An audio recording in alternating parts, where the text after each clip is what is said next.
ಇವತ್ತು ನಾವೆಲ್ಲ ಸೇರಿ ನಾವು ಮತ್ತು ನಮ್ಮ ಬೆಂಗಳೂರು ದಕ್ಷಿಣ ವಿಧಾನಸಭಾ ಕ್ಷೇತ್ರದ ಎಂ ಕೃಷ್ಣಪ್ಪನವರು ಮತ್ತು ಎಲ್ಲ ನಮ್ಮ ಮಾಜಿ ಕಾರ್ಪೊರೇಟರ್ಗಳು ಮತ್ತು ಎಲ್ಲ ಈ ಭಾಗದ ನಾಗರಿಕರು ಸೇರಿ ಇವತ್ತು ನಮ್ಮ ದೇಶದ ನೆಚ್ಚಿನ ಪ್ರಧಾನಮಂತ್ರಿಗಳಾದಂಥ ನರೇಂದ್ರ ಮೋದಿಯವರ 74ನೇ ಹುಟ್ಟುಹಬ್ಬವನ್ನು ಆಚರಣೆ ಮಾಡಿದ್ದೇವೆ.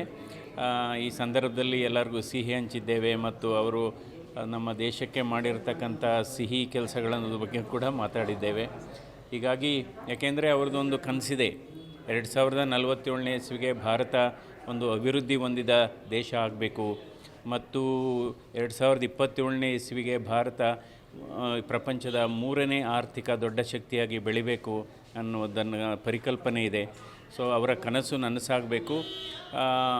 ಆ ದಿಕ್ಕಿನಲ್ಲಿ ಎಲ್ಲರೂ ಕೂಡ ಕೆಲಸ ಮಾಡಬೇಕಾಗತ್ತೆ. ಮೂಲಭೂತ ಸೌಕರ್ಯಗಳು ಕಳೆದ 10 ವರ್ಷದಲ್ಲಿ ಅದ್ಭುತವಾಗಿ ಅಭಿವೃದ್ಧಿಯಾಗಿದೆ.